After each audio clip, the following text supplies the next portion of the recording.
alors je réalise enfin cette vidéo qui m'avait été demandée au tout début quand j'ai commencé ma formation avec l'école ENA et MNC, donc il y a à peu près plus d'un an maintenant. J'avais eu pas mal de questions auxquelles j'avais plus ou moins répondre selon les questions, mais pour mon retour global d'expérience, je voulais évidemment prendre le temps de finir cette formation pour pouvoir vous en parler au mieux. Alors, pour commencer déjà, l'école ENA et MNC, qu'est-ce que ça veut dire? C'est une école de naturopathie appliquée et des médecines non conventionnelles. Donc peut-être pour commencer cette vidéo, je pourrais vous expliquer comment j'ai découvert cette école, parce qu'en fait on sait qu'il y a énormément, mais vraiment énormément de formations proposées quand on regarde sur internet, mais pas toutes les formations ne se valent.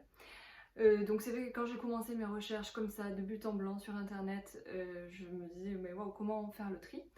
J'ai très vite compris qu'en fait ce qui était super important, c'est que l'école soit reconnue par l'Omnes ou la FENA, qui sont deux organismes certifiants en naturopathie. Donc voilà, faites attention parce que pas toutes les formations de naturopathes sont vraiment certifiantes et on va vous dire que oui très souvent au téléphone, mais il faut vraiment demander en fait si ces organismes certifient les formations en question. Et c'est à ce moment-là qu'on m'a parlé de l'école ENA et MNC qui organisait justement un séminaire sur l'immunité, un séminaire 100% en ligne, où il faisait intervenir à peu près, je dirais une dizaine, voire plus d'intervenants sur une dizaine de jours. Et en fait, je me suis inscrite à ce séminaire, donc chaque jour, il y avait 2-3 vidéos qui étaient proposées en direct sur YouTube avec le directeur de l'école qui s'appelle Kevin Lomberger. Et personnellement, j'ai adoré la qualité des intervenants.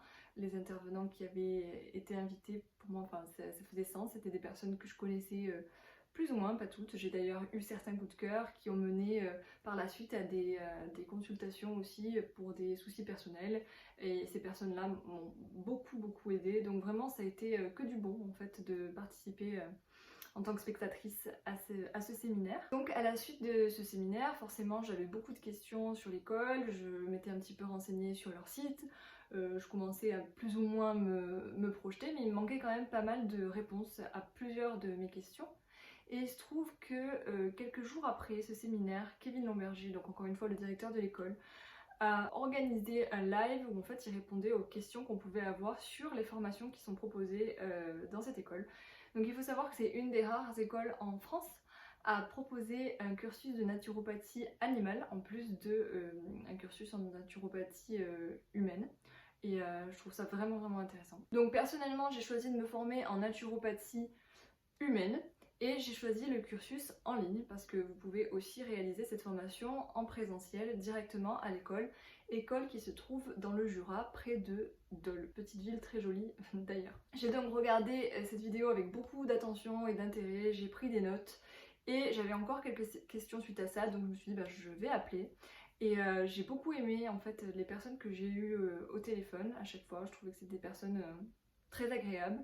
Et j'ai pu m'entretenir avec le directeur et c'est vrai que ça a été un coup de cœur humain, on va dire, de personne à personne qui a rajouté un vrai plus dans mon choix. Donc si j'ai choisi la formation en ligne plutôt qu'en présentiel, c'est que ça me correspondait plus à tout niveau. Tout d'abord parce que je voulais pouvoir conserver pendant cette année-là de formation mes deux métiers qui sont d'abord principalement le mannequinat et en deuxième la création de contenu sur les réseaux sociaux. Et aussi, bon ça c'est plus une question de caractère, de personnalité, étant un petit peu sauvage, je sais que j'aurais pas pu forcément tenir une année voilà, en classe avec le partage de la vie scolaire etc. Mais aussi être voilà, tous les jours assise de 9h à 17h etc.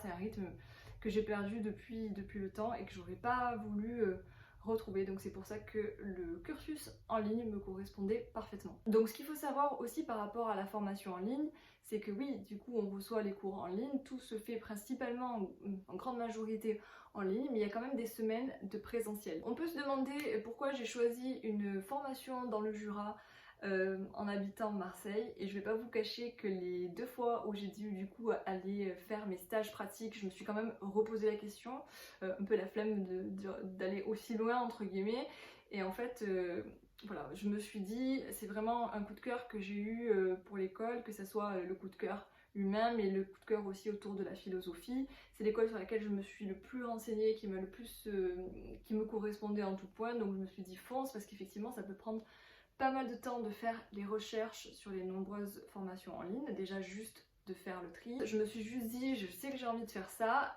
je fonce. Et il faut dire aussi que prenant avec mon métier énormément le train, je me disais juste pour ces semaines de stage, je prendrai le train. Sauf que là, je n'ai jamais pris le train pour cette formation.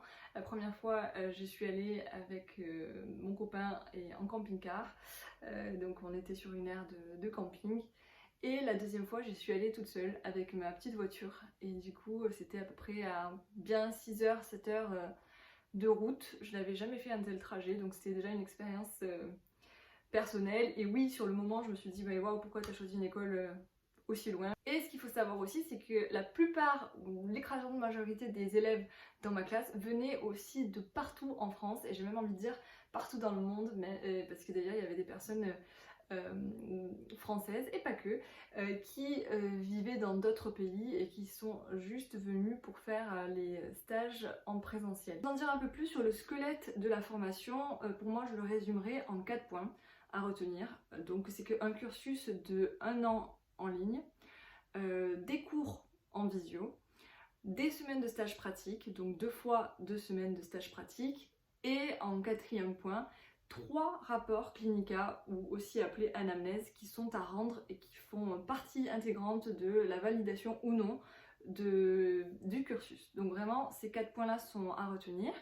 Maintenant, pour vous les détailler un petit peu, donc comme je disais, cursus d'1 an en ligne, avec des cours que vous avez sur votre plateforme personnelle, donc avec un identifiant et un mot de passe. Vous pouvez enregistrer les cours en PDF et les classer sur votre ordinateur, c'est ce que j'ai fait. Personnellement, moi j'ai choisi d'aller dans l'ordre des cours, tels qu'ils étaient présentés en fait sur la plateforme, mais je sais que certains élèves ont préféré aller vraiment selon leurs envies, peu importe, tant que effectivement vous lisez tous les cours. Il y a aussi des petits quiz, il n'y en a pas énormément, mais en fait oui, il y a quelques petits quiz en fin de bloc, on va dire, pour valider un petit peu vos connaissances, résumer, mais c'est pas du tout des quiz qui sont, si vous voulez, même si vous vous plantez sur les quiz, vous aurez l'occasion du coup de les refaire peut-être plus tard. C'est vraiment pour vous.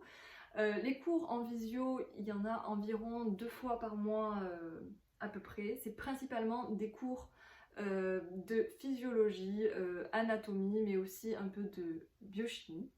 Vraiment, je dis principalement, mais après on a eu d'autres cours aussi.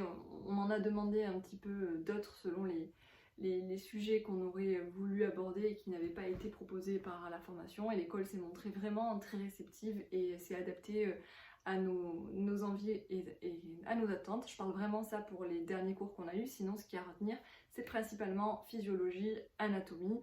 Je trouve que c'est quand même assez poussé, ces cours-là. Bien sûr, vous avez les cours sur le PDF, mais le cours là, c'est l'occasion de réviser ça avec le prof, mais aussi de pouvoir poser vos questions en direct.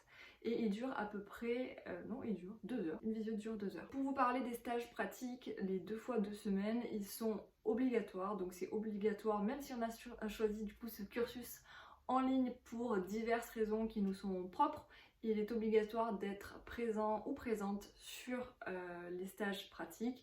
Et de toute façon, c'est vraiment, je crois, ce que j'ai préféré dans la formation, dans le sens où c'est vraiment lors de ces cours pratiques qu'on se sent devenir naturopathe, puisque ça apporte vraiment du concret.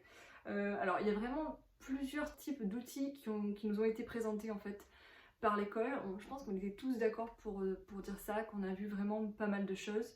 Et donc pour vous donner quelques exemples, on a eu un cours d'aromathérapie, une base, iridologie aussi, kinésiologie.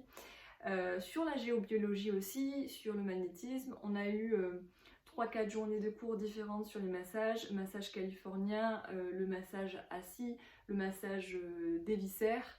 C'est vrai que voilà, ça peut aussi donner envie de continuer des formations aussi. Enfin, on peut avoir envie à l'issue de ce stage pratique de faire des spécialisations, de faire d'autres stages pour approfondir les connaissances rapides qu'on a lors de stages pratiques. Par exemple, moi je sais que les cours de massage, ça m'a beaucoup plu. Pas que parce qu'on avait une prof vraiment exceptionnelle, Sarah, mais aussi parce que je pense que c'est quelque chose que j'aimerais bien avoir en complément de ma formation naturopathe. Donc bien sûr il existe un tas de techniques de massage différentes, je ne sais pas trop encore aujourd'hui ce que j'aimerais faire ou non, mais voilà, je veux dire ça peut vraiment déclencher des coups de cœur, etc. Et aussi vous êtes avec d'autres élèves et c'est le moment de pouvoir échanger, partager, et enfin, sur la naturopathie de façon générale, mais aussi sur les anamnèses qui sont à rendre. Donc voilà, pour vous parler de ce point-là, les anamnèses en fait ce sont des bilans de santé qu'on va faire à nos consultants. Donc c'est vraiment la base et le cœur du métier de naturopathe. En fait, les premières consultations que vous faites avec un ou une naturopathe, ça dure environ 1h30 et du coup, le naturopathe fait avec vous ce qui s'appelle votre bilan de vitalité en vous posant vraiment pas mal de questions. C'est pour ça que ça dure 1h30 et donc en fait l'anamnèse complète qu'on doit rendre, elle est quand même beaucoup plus poussée que ça puisqu'il faut avoir 3 consultants cobayes donc pour rendre ces 3 anamnèses là. Donc les interroger, rapporter leurs réponses et ensuite la deuxième partie c'est vraiment de faire une analyse entre les liens potentiels de ce qui se passe dans le corps, donc le lien entre différents systèmes, que ce soit le système respiratoire, le système endocrinien, le système neurologique, etc. Essayer de comprendre en fait comme une enquête, un petit peu Sherlock Holmes, et c'est ça qu'on doit vraiment écrire et rapporter, et vraiment c'est le plus long, le plus gros de ce qu'on nous demande dans cette formation. Ça faisait déjà rien que ça, des pages et des pages. Et en fait, on doit d'abord envoyer ça pour validation et pour les 3 rapports. Et une fois que c'est validé par les profs, par les correcteurs, on peut passer à une autre partie. Et cette autre partie, c'est les conseils qu'on donnerait, propres à chaque consultant, évidemment, donc des conseils ciblés et des conseils aussi justifiés en expliquant tout, la posologie, le pourquoi du comment, pourquoi on choisit de conseiller par exemple telle plante, tel complément, tel outil, on va dire. Et donc ça doit être justifié. Et ça aussi c'est envoyé en bloc 2 du coup au prof correcteur. Et si ce bloc 2 est validé, donc à nouveau ce bloc 2 se fait pour les 3 consultants cobayes, dans ce cas-là, il y a un bloc sur 3 qui est tiré au sort. Et pour ce dernier consultant donc tiré au sort, on refait en fait une consultation avec cette personne et on voit un mois, voire plus après, les conseils qu'on a donnés, s'ils ont déjà été appliqués par la personne, les bénéfices qu'elle en a tirés ou non. C'est ça aussi qu'on doit rapporter. Donc franchement, le bloc 3, c'est ce qui est entre guillemets le plus facile puisque finalement vous ne faites que rapporter les propos de votre consultant, mais vraiment le bloc 1 et le bloc 2 c'est ce qui prend généralement de plus de temps. Bon, franchement j'ai passé énormément de temps sur ces blocs là et ouais c'était dense. Il y a même un moment où je me suis dit non mais j'arriverai pas à m'en sortir parce que ça prenait beaucoup de temps et c'était quand même assez, je trouvais, poussé ce qu'on nous demandait, mais effectivement c'était entre guillemets un mal pour un bien parce que ça nous a vraiment mis dedans et je me sens aujourd'hui de refaire ce type de démarche complète pour les prochains consultants et c'est super important puisque c'est encore une fois le cœur du métier. Donc le premier stage pratique que j'ai eu c'était à Longwy-sur-Doubs, si je prononce bien. Et ce premier lieu de stage, je l'ai pas trouvé top, pas trouvé à la hauteur de l'école, de son standing, de son image, etc. Mais heureusement, le deuxième stage que j'ai fait a eu lieu dans un château, dans un super domaine arboré. Et là, clairement, ça n'avait rien à voir en termes de lieu, d'énergie, tout. Et ça correspondait un peu plus au standing de l'école, au budget investi dans la formation aussi, hein, il faut dire. Donc voilà, les personnes qui s'inscriront aujourd'hui pour la formation iront faire les stages pratiques ou si vous êtes en présentiel, feront le cursus en présentiel dans ce château qui s'appelle le château Grévy et qui est situé à Mont-sous-Vaudrey. Pour parler un petit peu de l'équipe pédagogique maintenant, donc comme je disais, j'ai beaucoup aimé la personnalité, la sensibilité de Kevin, le directeur. Pour les autres membres de l'équipe pédagogiques, je les ai trouvés très disponibles, toujours très agréables, que ce soit au téléphone ou en vrai. Et de façon générale, l'école est vraiment dans une démarche d'amélioration constante. Et j'ai trouvé qu'on pouvait leur faire part de nos avis facilement. Et voilà, ils étaient dans une quête d'amélioration. Et ça, c'est une très bonne chose. Si je dois vous parler maintenant des points forts et des points faibles de la formation, vite fait comme ça, globalement. Pour les points forts, pour moi, ça sera la présentation d'un grand nombre d'outils naturopathiques. Et comme je disais, beaucoup d'élèves ont fait le même retour. On peut vraiment dire que les cours, etc., c'est très vaste, on voit beaucoup de choses. Donc c'est plein de petites notions comme ça qui s'implantent en nous. Ensuite, c'est à nous de les creuser ou non, d'y prêter attention ou de s'en servir en consultation ou non. Mais en tout cas, on les a vus et c'est une très bonne chose. Le fait que les stages pratiques, enfin qu'il y ait des stages pratiques, pour moi ça a été un vrai plus comme je l'expliquais, on se sent vraiment devenir naturo à ce moment-là. Pour les points faibles, je dirais que certains PDF, certains cours ne sont pas tout à fait digestes, que ça soit parce qu'ils sont vraiment très longs, qu'ils font plusieurs centaines de pages, ou alors parce qu'ils ne sont pas forcément clairs, qui donnent pas forcément envie. Enfin voilà, en termes de structure, ça manque des fois de clarté, quelques doublons de pages, quelques fautes de frappe par-ci par-là. Bon, je vous dis ça vraiment pour vous donner un côté point faible et aussi parce que je suis très picky. J'en ai parlé au directeur, mais voilà, c'est vraiment rien de grave. Maintenant je vais passer à la réponse à vos questions, puisque je vous avais demandé sur Instagram si vous aviez des questions par rapport à la formation. Donc la première question était: quelles sont les épreuves finales? Donc il n'y a pas forcément d'épreuve finale, c'est plus, j'allais dire, un contrôle continu, puisque en plus de vos cours, en plus des stages pratiques, vous devez travailler sur vos rapports cliniques assez régulièrement pour pouvoir rendre, j'allais dire, en temps et en heure, le bloc 1, le bloc 2 et le bloc 3. Quand je dis en temps et en heure, c'est que du coup, je ne me rappelle plus précisément des mois, mais vous avez peut-être 3-4 mois pour rendre le bloc 1, 3-4 mois pour rendre le bloc 2, et voilà, les 2 derniers mois à peu près, hein, pour rendre le bloc 3. Donc c'est vraiment ça qui va valider votre formation, en plus de la présence au cours en visio et la présence stage pratique et le fait d'avoir lu la totalité des cours proposés sur la plateforme. Est-ce possible de suivre la formation en étant en 35 heures? Alors je sais que certaines personnes le faisaient, parce que c'est tout l'avantage d'une formation en ligne, c'est de pouvoir continuer son travail. L'école conseille en fait de faire 2 heures d'études par jour. Personnellement, j'ai jamais réussi à faire une semaine complète en étudiant 2 heures par jour. Ça a l'air peu comme ça, 2 heures par jour, mais l'air de rien, se trouver ce temps-là, se canaliser, s'y mettre et rester concentré pendant 2 heures, alors que on a tous d'autres métiers à côté, c'est pas forcément évident et ça prend peut-être plus de temps que ce qu'on peut imaginer. En gros, les 2 heures par jour, c'est vraiment une référence de ce qu'il faudrait faire, mais je sais qu'on est énormément à ne pas y arriver, donc après chacun s'adapte en fonction de son emploi du temps. Ensuite, la prochaine question, c'était le nombre d'heures que tu y as consacré par semaine, donc du coup j'ai répondu déjà à cette question juste là. Les stages pratiques sont-ils obligatoires? Donc oui, c'est ce que j'expliquais, ils sont obligatoires. Des moyens de les suivre à distance, bah, du coup, non, puisqu'ils sont vraiment obligatoires en présentiel. Comment exercer, se faire une patientèle quand on n'a pas un compte Instagram d'influenceur? Ben, je dirais que cette question est rigolote. Et qui en fait, il faut faire exactement ce que j'ai fait pour avoir un compte Instagram influenceur, c'est-à-dire passer des heures, mais des heures à m'occuper de ma plateforme, de mon compte, et ce depuis vraiment de nombreuses années déjà. En fait, il n'y a pas de recette miracle ou surprise. J'ai investi un temps énorme sur mon compte Instagram au fil des dernières années, et j'ai investi encore du temps et de l'énergie. Et je pense que c'est vraiment le cas pour tout, en fait, même sans avoir un compte d'influenceur, influenceuse, peu importe. Quand on se lance dans un projet comme ça, naturopathie ou autre, il va falloir aussi se mettre un minimum à communiquer pour développer en fait son entreprise. Et ça, tout le monde doit passer par là sur la communication. Et je pense qu'il n'y a pas de secret, c'est voilà, du temps, de l'investissement, d'énergie, parfois d'argent.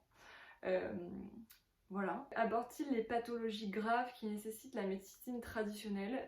Oui, il y a beaucoup de pathologies qui sont citées, on va dire les principales, même s'il y a tellement de pathologies différentes qu'on ne peut pas toutes les voir, mais il y a des fiches patho, donc des fiches de pathologie, où on explique quand il y a obligation de faire intervenir un médecin, parce que la naturopathie, ce n'est pas être médecin et ce n'est pas pouvoir tout gérer, et encore moins les cas les plus urgents malheureusement. C'est une médecine qui est préventive avant tout. Donc je trouve que le rapport de l'école à la médecine traditionnelle, on va dire à la médecine allopathique, est très sain. On travaille avec les médecins et non en remplacement des médecins. Et c'est vraiment une valeur et des notions que l'école euh, ont vraiment en eux et transmettent aussi très régulièrement. En conclusion, je dirais qu'il y a vraiment autant d'avis que d'élèves, ça c'est certain. J'ai entendu de tout, des personnes qui étaient neutres, des personnes qui étaient complètement enchantées par l'école, des personnes qui avaient été déçues. Il y a vraiment de tout. C'est aussi très difficile de juger une école sans en avoir fait d'autres, parce que je compte pas accumuler plusieurs diplômes de naturopathe et faire plusieurs écoles. Maintenant j'ai mon diplôme, c'est bon. Il y aura toujours forcément mieux, il y aura toujours forcément pire. C'est donc compliqué en fait de donner un jugement en fait quand on a juste testé une seule école. Ça, ce sera le cas pour tous les naturopathes. On peut que parler de notre expérience, donc à chacun de se faire son propre avis, que ce soit en lisant des avis Google, en interrogeant des personnes qui ont fait la formation. Après c'est comme tout, hein, on est tellement tous différents qu'il n'y a pas une seule chose qui convient à tout le monde.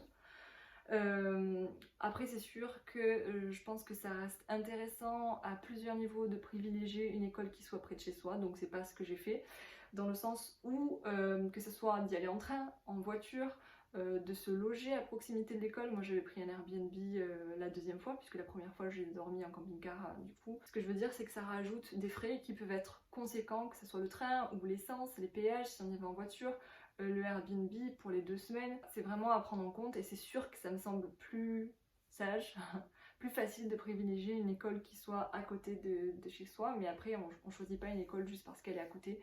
C'est tellement plus complexe et vaste que ça, que c'est à chacun de faire selon ce qu'il souhaite. Voilà pour cette vidéo, j'espère qu'elle vous aura apporté pas mal d'informations. N'hésitez pas si vous avez des questions en commentaire sous cette vidéo YouTube, ou alors je serai sûrement plus réactive directement sur mon compte Instagram Chloé Tesla. Je vous dis merci d'avoir regardé cette vidéo et à très bientôt.